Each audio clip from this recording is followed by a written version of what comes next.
Welcome to this episode of Tools, Talents, and Techniques. I'm your host, Dustin Sutton, and today we're honored to host Mr. Ralph Parent. He's a real estate developer in Boston, Massachusetts, and everything that I've learned about him over the past couple of years and having conversations with him and following what he's doing, it's just extremely impressive to see his trajectory and having a conversation about how he got to where he is.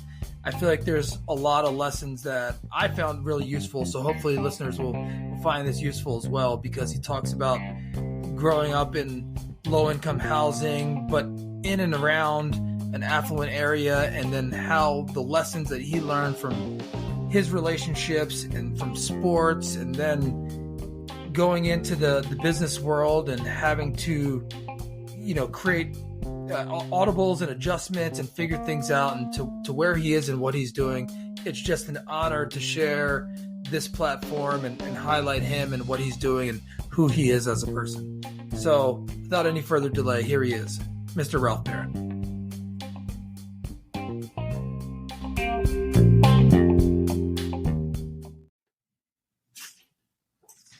Ralph Parent, welcome to the show. How are you? I'm doing well, Dustin. How are you? I'm doing fantastic. Well, first of all, thank you for taking the time and sharing your story and all the things that you're working on. I will have provided an intro before this conversation to our listeners, but where would you like to start in talking about your journey? Wherever you'd like. You tell me. It's the simple part is I've been an athlete majority of my life. I went to Boston College, played football there, and had a cup of tea with the New York Jets. Then after my career ended, went into the 9-to-5 world, and now I'm in real estate. I've been in real estate now for about 11 years. So where I would like to start is where you grew up and how you grew up. Like, what did you see in your life where you wanted to be when you were an adult? What was your career idea, if any? Well, I born and raised Boston, and I moved into a suburb right outside of Boston called Brookline. And, Brookline, very, very educational, a very strong education system.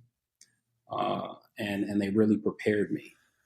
I was gifted, as I mentioned earlier, athletically, and, getting the necessary grades, earning a full ride to BC.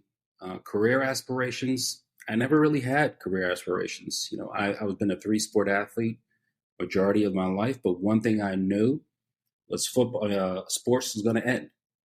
So I made sure that I had the educational tools in my back pocket, so when that time came about, that I was able to pull it out and start using, what I've learned over the years. So up until age, say, 24, 25, I was fully engaged in sports. Baseball, basketball, football, sometimes hockey. When you were in middle school, grade school, middle school, and you were playing sports, kids being kids, was that when you realized that sports was only part of that? Was that something your parents taught you, or how did you develop that mindset that it wasn't the full picture of what you wanted to do? First, parents. My parents immigrated from Haiti. And education is very, very big in my family. I'm the first sports person in my family. Soccer is the predominant sport. But when I introduced basketball, football, baseball, they did not know where and how to fit in. And luckily, I was blessed and I was gifted with athletic skills. So it first started with family. When I started going to school in Brookline, athletics was kind of secondary. You were here to go to school. So I grew up on the forefront known as a student athlete, but I was trained, very much as a student first. Most people say it's you're there as an athlete and the student part is secondary, but Brookline took the student part very, very serious. And that's how, I took that same mentality into Boston College. And yeah, although I was there on full scholarship, the back of my mind, get your education and get it right, because football is going to end. And you mentioned that your parents were part of that. And do you feel like the faculty, your teachers all shared that? Very much a community, very much a community. My parents instilled, the mindset at home, but as soon as I was in the four walls of schools, the teachers were relentless. It was about education. That's what you were there for. On the field, though, so what position did you play, or positions? I played all positions, but primarily when I was in college, I was a safety. You were safety? Okay. I was All right. defense. Okay. Then you go to Boston College. Mm-hmm. Was real estate even in your window at that point? Is this something that you were even exposed to yet? I was exposed to it. Now, Brookline, I may tell you, is a pretty affluent town. So, and I grew up in public housing, and my exposure to real estate was twofold. One, growing up in public housing, you're sitting out and you're looking at multi-million-dollar homes, and you're wondering, why am I here and not there? That was kind of the first side. The second side is many of my friends, their parents were all entrepreneurs or business owners, and they all were in real estate. So at the time, I didn't know real estate as a career, but I was exposed to it a lot. And whether it's on the construction side, and we can get into this a little bit later, my now business partner, Merrill Diamond, who was my Little League baseball coach, he was a real estate developer. So I grew up watching him and not knowing what a developer was at the time, but here I am as a developer. So it kind of, I was groomed into it, for lack of a better word, but it was unintentional. When you're seeing the difference and you see your friends on the Little League team and their parents and I think this is a great point, because you're exposed to it. And even though you don't know the full scope and picture of it, you still get the perfume of whatever that is on you. And you're like, ooh, what is that? And it opens those doors of interest. Was there any feeling of, because you saw the difference between like, okay, this is where I'm at and these are these guys. Was there ever any feeling of, what was it? Was there any ever bitter or feeling like why you're asking, why am I not there? Why don't I have that? But was there any other feelings around that? Yeah. No, I don't want to put words. I also don't want to put words in your mouth, but I can imagine that there's something there. I didn't feel any resentment toward my peers growing up because they included me. I used to horseback ride on their parents' dime. I would play hockey. I would go on, family vacations. I would go skiing. I would do a lot of things, and I was very much included. So I don't feel any resentment, and never have toward my peers growing up. I was just making a point that as a young kid, having a family of 7 living in low-income housing, and the family across the street is a family of 3 and they live in a McMansion. I didn't understand that and why. But it wasn't until I later grew up and said, oh, that house is $2 million. We live in public housing. But I had to grow to understand that. But meanwhile, I was still learning about real estate growing up. And these conversations, they made no sense to me when I was at the dinner table with many of my friends, but I still absorbed it. When you were in college and you're finding your way, also you're focused on academics. So tell me what that looked like and how you kind of found your path there. I knew that, well, as a scholarship athlete, you're kind of told these are the majors that you can get or you can take because it's based on your football schedule. Luckily for me, I wanted to get into communications. I know that I wanted to be on TV, possibly a news reporter. So I did receive my communications degree, but I also wanted a technical side too.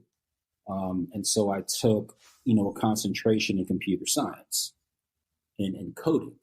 And this is way before coding is a big thing now. I just took it because I felt that I needed more technical skills, mathematics skills. But that's, yeah, I wasn't really, it was one part I was told these are the majors that you can take. It just so happened communications was the degree that I went after, because that's what I wanted to do, and it worked out. In school, did you play all 4 years, or because then you went to because you played for the NFL for a little bit? So did what was that? What was your college football career like? I redshirted my first season. I was a 3-year starter for the remaining, and then I was an undrafted rookie by the New York Jets. I made it through camp, practice squad, and then they released me. Then they re-signed me and sent me to the former NFL Europe, and I lived in Germany for 6 months, and I played on the Frankfurt Galaxy. Oh, it was interesting. there that I had a career-ending injury, and by the time I could rehab the injury, I was already into the following football season, and by then your stock dropped significantly. Not only are you an undrafted player, you're an undrafted player who's hurt, who had to go to a farm league in Germany. So I knew the writing was on the wall at that time. So that's when I just immediately went into the 9-to-5 career. Well, luckily for you, it sounded like even though maybe playing in the NFL and you had the skills, you had the talent, that wasn't necessarily your dream, though. It didn't seem like you have created a platform for yourself with your education and your community of what you're doing. So, and do you mind me asking, what was the injury? Hamstring. Oh, okay. It was a bad one. Yeah. So in that, and I'm sure it was hard to deal with that, but what was that transition like when you were like, okay, I guess it's the writing's on the wall. I guess I got to make this move now. What was that process like for you? That is a very, very good question. And for the athletes that are listening to your podcast, they can relate, especially scholarship athletes. It was one of the biggest transitions for me, because up until that point, my life was scripted by the sport that I played, by practice, by weight training. And so when I had to get out of that, most students, when they go to college, they'll get an internship. I wasn't allowed time for an internship. That was my training time. So by the time I got out when I was 24, I know I had a communications degree. I knew I had a concentration in computer science, but I had no job experience. I did not know how to interview because I'd never been on an interview before. All the jobs that I had, it was really a friend that said, hey, you want to make a couple of dollars? Sure, I'll make it with you. But I've never sat down and had a real job where I had to report at 9 a.m. And it was a very difficult thing for me to do that, because up until that time, I can read a script and this is what we're going to do. Every practice, every game, these are the plays that we're going to run. All right, the season's over. We're going into winter conditioning. This is what we're going to do, when, and done. Now I'm into the 9-to-5 world where 12 o'clock I go for lunch. I'm like, It was a big shift to me because I didn't have to do that for 24 years of my life, which is all of my life up until that point. So how did you make that adjustment? How did you, when you came up against this new way of thinking and maneuvering, was there anything that you did that you can draw back on? They're like, oh, I took this step or used this type of, read this book, or was there anything that you used? Just keep my head down and move forward. As a football player, it's like you have no time to take a step back and think about the form of play. You just need to look at what's in front of you and plan for what's ahead. So to me, it was, if I continue to work and continue to move forward, then eventually something will present itself to me and I can make my adjustments from there. And in football terms, you make your audibles or you make your checks. And that's what I would do. It's okay, this is what's in front of me. I make my adjustment and I adapt to it. And that's the direction that I'm going.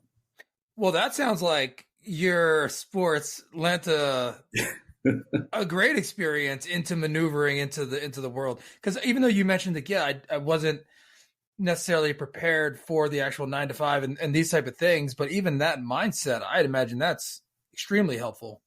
Very, very much. And as you're, relaying the message to me, Dustin, I was thinking, yes, football did have a huge impact, and and it's not. I don't want to discount it, but many of the skills that I learned on the field, I did take them into my professional career. It was just difficult. It was just a little bit difficult transition. Sure. You know, during the summer, it's I would eat a very specific amount of calories every day because I know I was burning a specific amount every day. Um, and that's how the summers would be. And then once you get into season, you know exactly what you're doing every single day, inclusive of your classes, because that's what you dare do. But everything was scripted for you. And then next thing you know, you have a cap and gown on, and you graduate. And you're like, wow, 4 years go by that fast. Well, I have a question for you because this is something that I've thought about. It's sometimes when you're trying to separate yourself from being, and I'm not saying that you are saying this, but sometimes, Mm-hmm.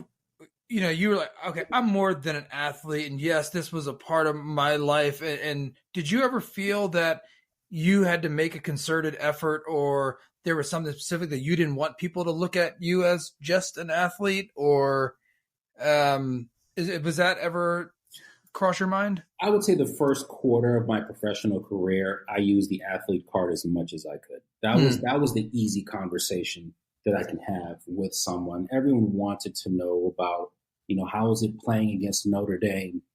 80,000 people screaming. How does it feel playing in a bowl game?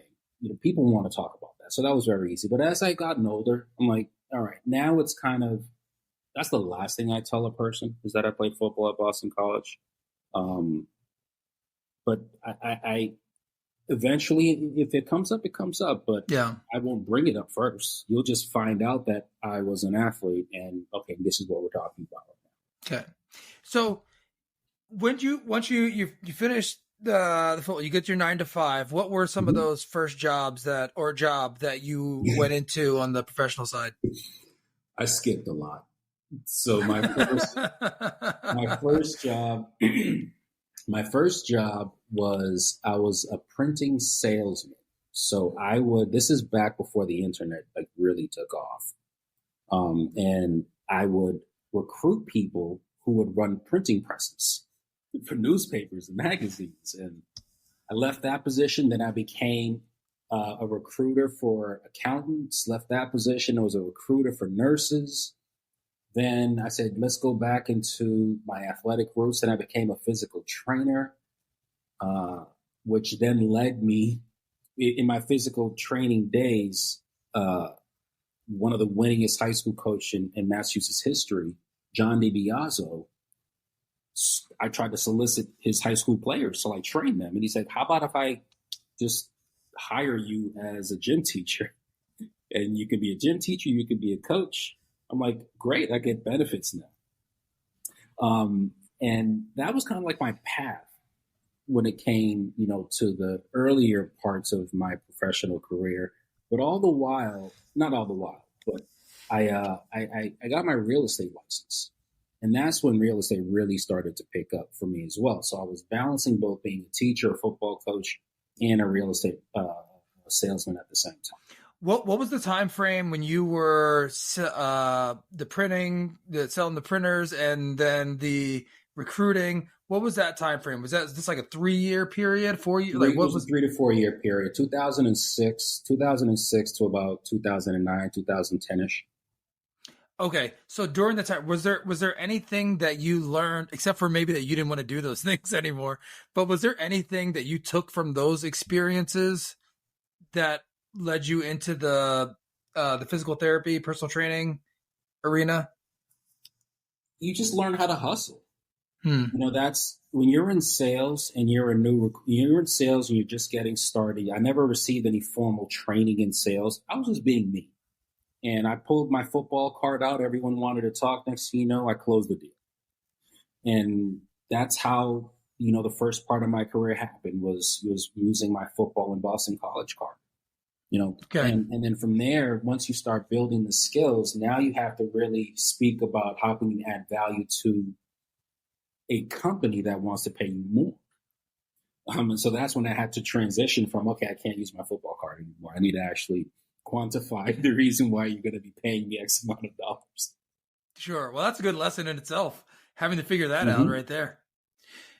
So, okay, then you go and you become the on staff, and that's when you got your real estate license. Mm-hmm. What was it about that time that led you to real estate? Because it looks like some of these other items that you were working on or towards, and then you do this, and then you just throw out this real estate. Like, what was the impetus for that? I take that back. One of the other jobs that I had in that was I worked as a mortgage broker.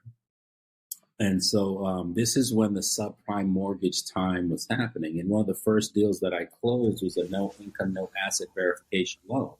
So I learned about the mortgage industry, and that knowledge, which I didn't really understand. I mean, looking back at it, that's what got me into buying real estate when I was this is right after the crash. So before the crash, I was selling mortgages. Crash happened. Then I took that knowledge of, okay, this is how mortgages work, and started buying properties. Mm-hmm. So it was a combination of being a school teacher, real estate salesman, and buying 3-family assets when I was young, not knowing what I was doing, but it was a simple math to me. This is how much a mortgage is. These are the payments that go into it. This is how much rent I'm getting. Okay, your gross, take away, expenses. That's what you have. And that's how I got into real estate. Was there anybody else that was doing this with you at the time, or was this just something that you were like, I'm going to take a swing at this? Just me. It's just me. It made sense to me. Did you make the connection yet between like your friends and their families or parents of the people you grew up with, and making that connection with what you're doing now with what you learned, or at least you touched upon when you were, or had exposure to when you were younger? Yeah, not at the time, because my friends' parents, they were more into commercial real estate. So they owned buildings, like large commercial buildings, where I was focusing on residential. But again, I didn't make that connection of maybe I'm following my childhood education. It wasn't until I started getting into development with my now business partner. But back then, he was mentoring me. If you're building properties, this is what you need to do. And this is what I was doing when I was coaching you in baseball. I'm like, oh, okay, that's what developing is. Now I'm skipping careers, but I'm explaining how where I am now, there's a history to it that has kind of led me, whether intentional or unintentional. That's what's got me here. Well, absolutely. This is one of the reasons why this podcast is what it is. It's tools, talents, and techniques. So people can talk about what talent, the tools that they use to find success, or how they utilize their talents, and what techniques they use to help propel themselves forward. So everything that you're explaining, like, yeah, this is fantastic. This is exactly what this is about. So now you're buying properties. Are there any tools that you're using that helped you in anything that you've learned in that process that maybe our listeners could find value in? It was really just simple math. I was selling mortgages, and this is what the mortgage was. And, many of the things that had happened during the crash, and again, I was selling subprime mortgages. I learned about ARMs. I learned about fixes. I learned about how people leverage their properties, what's good, what's bad. But no one saw that the crash was going to happen. But when the crash did happen, then I had a chance to look back and say, okay, these are the many reasons why the crash happened. So when I started buying properties, I made sure I did the opposite of that. And so I would focus more on fixed loans and making sure that I was getting the rents that I was needed to pay off the expenses and the debt service, and holding assets from there. So I just went against the grain because I saw what people were doing prior to the crash. And those are the skills that I learned. Is really simple math. Where it was a bit difficult was actually in the management of properties. Now, instead of being, zeros and ones, you're dealing with people and emotions, where you're getting a phone call at 12 o'clock in the morning or 1 o'clock in the morning that, your toilet's clogged. Like, those are things that I couldn't control, and I had to learn on the spot. Do you feel like your experience in the sales and recruiting and those things, do you feel like anything that you learned then and having to hustle helped you out All of in it the has. management? All of it has. Yeah, I would say so. Yeah. Yeah, that's something that I feel like I've experienced a lot in when I went from sales Hmm. into leasing and then management, whether it be on the residential or the commercial side. It's like learning how to connect with people and help figure out that you really are on the same team and you're trying to Yeah. figure out how to solve a problem. I feel like a lot of times working in the sales experience really came in handy Hmm. when dealing with those situations. How did you get from buying these couple houses, these properties on the residential side to what you're currently doing? And I want to make sure that we take this opportunity to really dive into the current projects that you're Sure. working on. Whatever you can share. I know you got a lot of good Yeah. stuff coming on, so I want to make sure I don't put you in a corner and say like, oh, I'm not supposed to say that. But I know you have some No, really cool things that you're working on, so I'd love for you to share that part of your journey. great, and I appreciate the platform, to speak of it. So I, again, I started off with owning properties, and then folks would ask, "Hey, Ralph, do you know a real estate agent that I can work with?" Well, I'm a real estate agent, so I started helping out um, buyers and sellers. Then I started working more with developers and finding them land, finding them buildings. They would fix it, and I would sell it. A skill that I learned during that process was permit expediting. So I knew many folks at the building department, zoning board of appeals. I wouldn't call myself a community activist, but I know the folks in the community who would actually approve or disapprove of the project. I became like the go-to person for many of the smaller scale developers to get their permits for their buildings. So that was a very, very unique skill. And that's all about relationships with government officials and elected officials, to get things, completed. Um, and then I realized that, you know what, if I can vertically integrate and do it all, then I can increase my margins. So I started finding properties for developers. Then I would consult the permit expediting. Then I would work with developers, and then I would sell their properties for them. Okay, let's take this another level. How about if I find the property on my own, permit it on my own, develop it on my own, sell it on my own? And so that's kind of where it transitioned to. Up until, say, 3 years ago, I had a cap. I was a young professional starting a new family. There's only so much money that, you can really put into developing real estate. So about 3 or 4 years ago, my now business partner, Merrill Diamond, called me up and he said, "Ralph, I've been mentoring you through this whole process. It's time for you to step it up. You have all the tools. Stop with the 1, 2, and 3 family homes. Let's start doing 60-unit buildings." Okay, great. That's a great opportunity.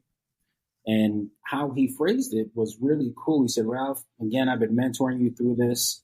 The pilot has gone on to the audio system and said, I'm on my descent and I want a smooth landing and I'd like to land with you." I'm like, cool.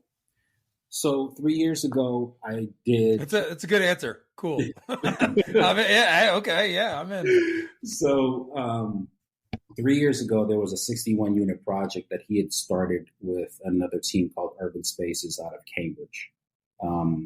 Urban Space has been in business now for about 20 years. They do a lot of multifamily residential, and they brought me into the project about midway through and said, "We're going to put you on as assistant project manager, get you to understand how to do large scale real estate development."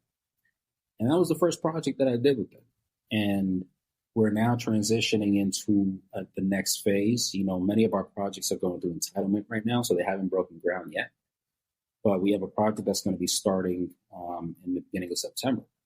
This is a very, very high-end product, 50,000 square feet, 12-unit building, average unit size about 3,300 square feet. The average per square foot sellable is about 1,300. So these condos or these townhouses are going to be selling between 3.8 to 4.8 million dollars. And that was the next iteration of working, with my team members. So I've done 60 unit buildings. We're doing a very, very high end luxury product.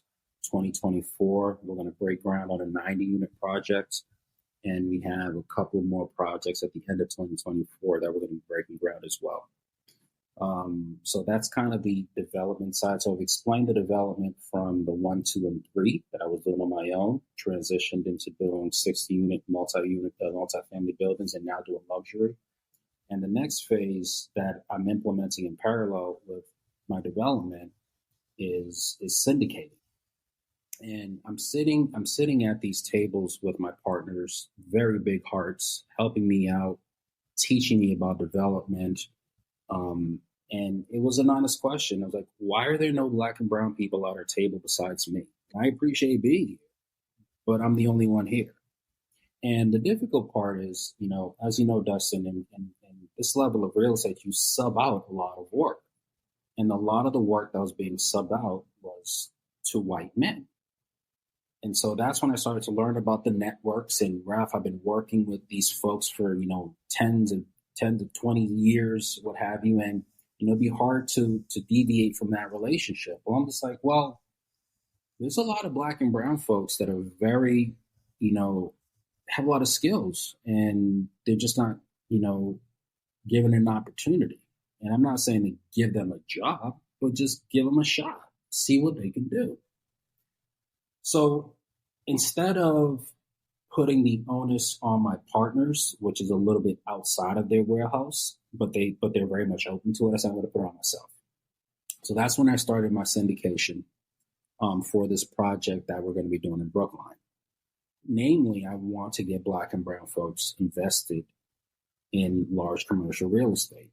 The numbers that I'm used to seeing now on these projects and what it costs or what it takes to raise capital, fund a project, pre-development, what it takes to close on a project, tens of millions of dollars in construction loans, those type of things, and seeing what the returns are. I said I wanted to get Black and brown folks invested, but I didn't have the tools. So I spoke with my partners. Can you guys teach me how to do this? And they said, of course. This is how you set up a syndication. This is exactly what you're going to do. You're going to be working in parallel with us. And if folks want to invest with you, Ralph, great. And we have our own investors. We're all going to be pulled in together in the SPE, and we're going to go build this project together. So then a light bulb, went off in my head. And I said, you know what? I can take this and I can replicate it and go to other development teams. Because by now, I know so many other developers that do large scale too, that I'm now in conversations with them and say, you know what? I want to syndicate and be part of your projects because I know your track record too. And I just needed to know what your returns are. I just need to know how you operate. Because you know what? If I can pull minority capital together to give us a chance to get higher returns, as opposed to, having our money sitting in a savings account, I'd like to do it. There's no obligation from anyone. But since I'm in the position and I have access to these opportunities, I want to provide it to, Black and brown folks where we haven't had those opportunities before. When you're talking about the syndication and being able to do that, there's a couple things that you said that I was just writing some notes down here that I want to make sure that we cover. So number one, I think it's fantastic that you took initiative and you're like, wait a minute, why am I putting the onus? Like, I need to do this myself, and you did that. But there's another part of that too, where you have the relationship and the comfort level with people that you can say, this is what I'm thinking. Can you help me work through this, think through this, process this? And you're able to do that. When you talk about syndicating deals and then you're like, I'm going to do this this way, and hopefully you can replicate or will replicate it. And you're asking these questions, what are some of the challenges, or were some of the challenges that you faced in actually implementing these things? The feedback that you've gotten, what you're doing, what are some of the challenges or obstacles that you see? Well, before I answer that question, one word really stuck out: relationships. And you just mentioned that right now. I would not be where I am right now without the relationships that I've built and I've cultivated over these years. and it's huge. Like I said, for my partners, there's no reason for them. For my partners, there's no reason for them to do this, and they're doing this out of the goodness of their heart. They are a very profitable business, and they don't have to do it. They're just doing it because it's the right thing to do. And I do bring value outside of, my melanin to their projects. Challenges, you're always going to face challenges, and some of the challenges that I had to face, but I didn't have to shoulder them, which is key. Doing a smaller project and you're getting a set of architectural plans for $5,000, $10,000 is one thing. Doing these projects, architectural plans for a full set is about $800,000. Putting a down payment on a property to go through due diligence, on a 5,000, 7,000 square foot lot, $10,000, $15,000. Putting a deposit down, whether it goes hard or not on these larger projects, could be north of $250,000. So the scale really is large when it goes from single family homes to these multifamily buildings. So if there had to be a challenge, I would say if I were to do this alone, it would very much be a challenge for me. But I also know my other skills in syndicating, and I can look at a transaction and I know the right questions to ask a person to gauge their interest and say, listen, I've got this project under agreement. I can flip it to you, and wholesale it, or we can get it permitted together. We can sell it, a fully permitted project. I built those skills over time. So when I look at challenges, and as a developer, that's your job, is to overcome challenges, because that's just the nature of the business. I just learned how to ask the right people who have, what I need to accomplish a deal, and figure, what? I'd rather split the profits with you than, try to take this on 100%. It makes no sense. Development is all about folks coming together, pulling their money together, pulling expertise together, resources together to get a final outcome. And that's what I do. It's a team sport. It is. I feel like, having these conversations and seeing how it all weaves together, right? And all those things that you learn, and you talk about before when you mentioned, audibles and adjustments, and having the hustle and do all those things and working together and communicating and relationships. Mm-hmm. It's all connected, and more than anything else, congratulations on all these things. Thank you. I just kind of skipped over that, but you're doing some really fantastic work and some fantastic projects here. That being said, and you have a great team, you're doing things. Is there anything that you would like to share with our listeners and just the world on like what you're looking for, or anything that somebody can help or support or need to look out for in what you're doing? That's a good question. And the work that I do, it won't be so much that I'm asking. I'll change it around and give you an example. So the syndication that I'm working right now, I'm not asking anyone to be part of it. I'm not actively marketing. What I am saying is, hey guys, I have an opportunity, and I have a lot of opportunities coming up. Mm-hmm. Would you like to invest? One, you've got to be accredited. And if you don't know what that means, I'll teach you. Do you have the capital? I'm simply saying I've been given an opportunity, and I have a lot of access to teams of real estate developers. I have a lot of access to cash. I have a lot of access to opportunities. And if you want to join it, if you want to be part of, my growing team, to be part of these transactions, I'm going to invite you, so long as our interests align.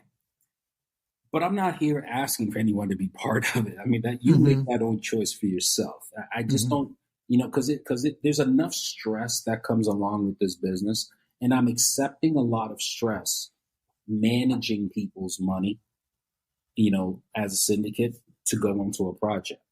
So I won't go into a project if I'm not putting my own capital in it. both as a development team and as an investor.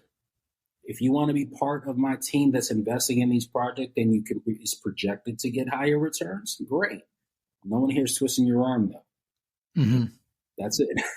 Yeah, no, that's great. And the main reason that I wanted to have this conversation, and I'm impressed by what you're doing, and I want other people to know about you and what you're doing, because I talk to a lot of people doing a lot of great things, a lot of cool things, and to be able to share my platform and highlight people that are doing things that I'm really impressed by is a big part of what I'm doing. So whether it's shout out to you too, Dustin, for putting this together and putting this group together. It's folks like you that the BCREN, yeah. To get like-minded people together to push an agenda. This is important. You are an organizer. Well, that's one of your qualities, is that you organize folks. And that's very important. And, that's why I reached out to you. You're a super connector. Hey, Dustin, just letting you know what I'm working on right now. If you know the folks that are interested, we'll go from there. But I'm not going to force you to do anything. But, where we're developing our real estate right now, next to MIT, next to Harvard. I mean, these are pretty affluent areas where a lot of foreigners come in to buy and rent real estate.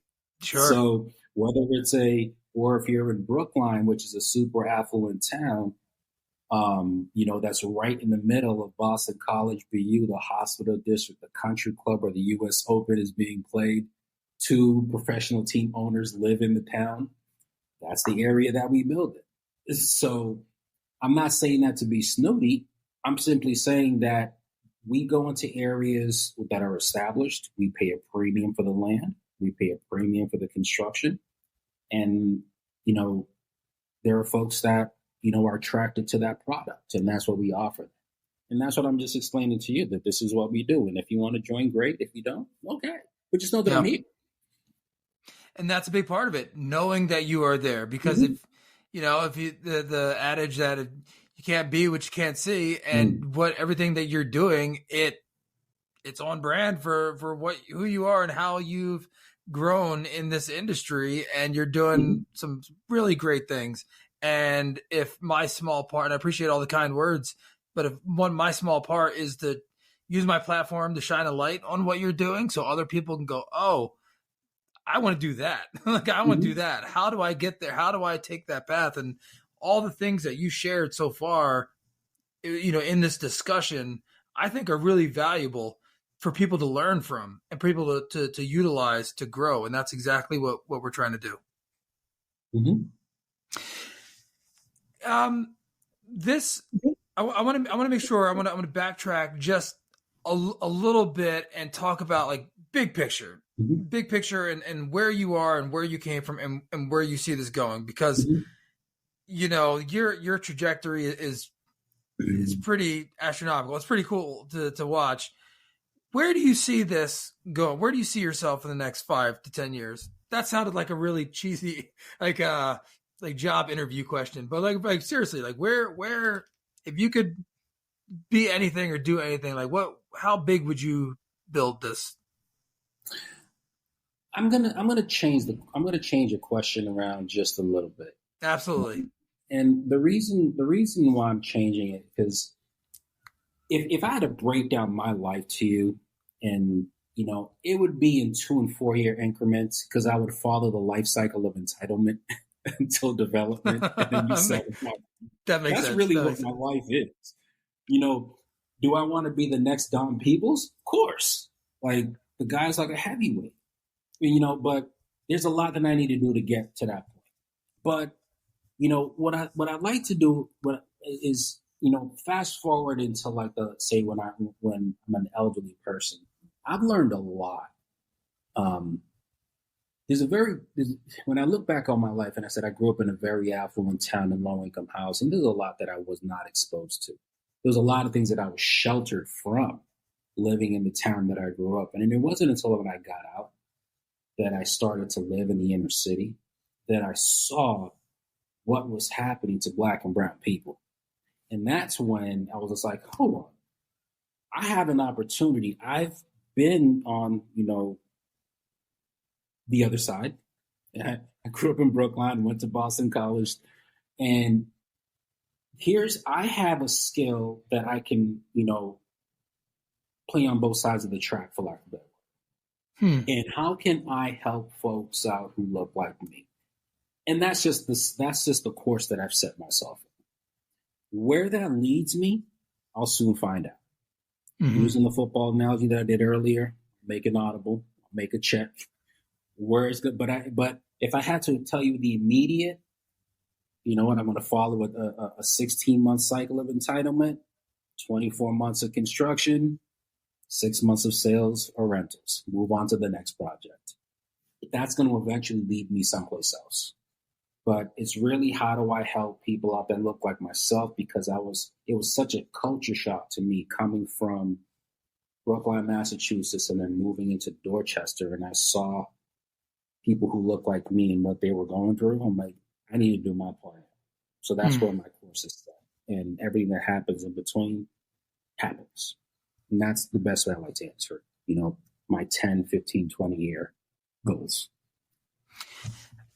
I think the fact that you've been so goal-oriented and the things that you're doing and moving forward, and then you being able to take that moment and saying, how can I, reevaluating or evaluating where you are and like, how can I make an impact?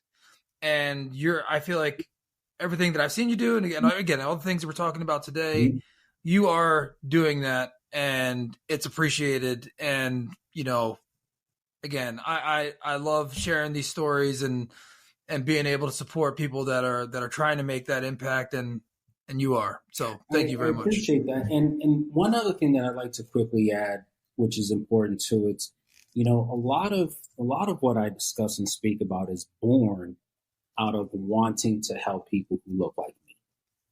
But the work that I do, I don't exclude folks. I was never excluded when I grew up, and I don't exclude people now. So a lot of the work that I do a lot of work with a lot of white people.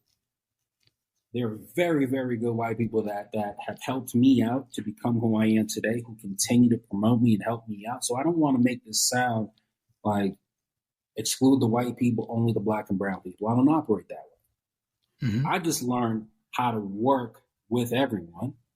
And I have my own personal intentions and ambitions. And how do I work with the folks that are within my circle to help folks out in general? So I don't want to make this sound like it's only a Black or white thing, or it's just helping out Black and brown people. No, I just want to make it clear that I work with everyone. And then how do I help folks in general?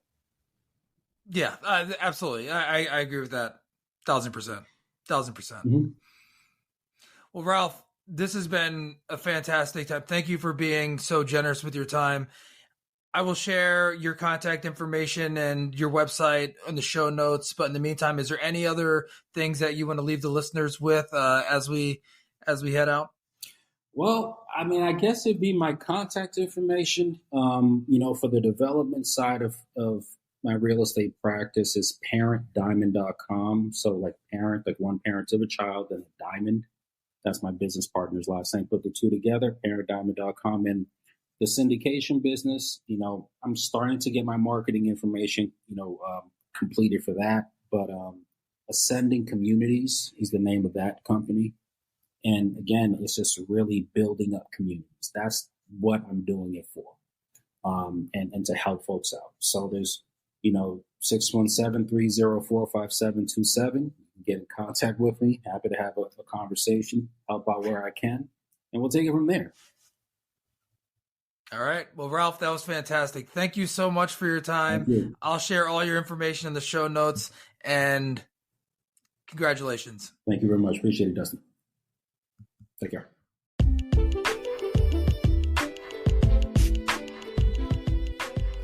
Thank you for tuning in to this episode of the Tools, Talents, and Techniques podcast. We hope you found the conversation insightful and engaging. And if you enjoyed this episode, we invite you to like, subscribe, and share the podcast with your network. By subscribing, you'll never miss an episode as we continue to bring you inspiring discussions with industry leaders and pioneers. Stay connected to the latest insights, trends, and strategies across various fields, from business and entrepreneurship to technology and innovation. Your support is vital in helping us reach more listeners and expand our community. So don't forget to leave a review and share your feedback. We appreciate your input and are committed to delivering valuable content that empowers and inspires. To stay updated on future episodes, be sure to follow us on either LinkedIn or our website, suttonrea.com. You can also find us on most podcast platforms like Apple, Spotify, Google, and Amazon. Thank you for being part of the Tools, Talents, and Techniques community. We look forward to bringing you more engaging conversations and valuable insights in the future. Until then, keep exploring, learning, and applying these tools, talents, and techniques to achieve your own success.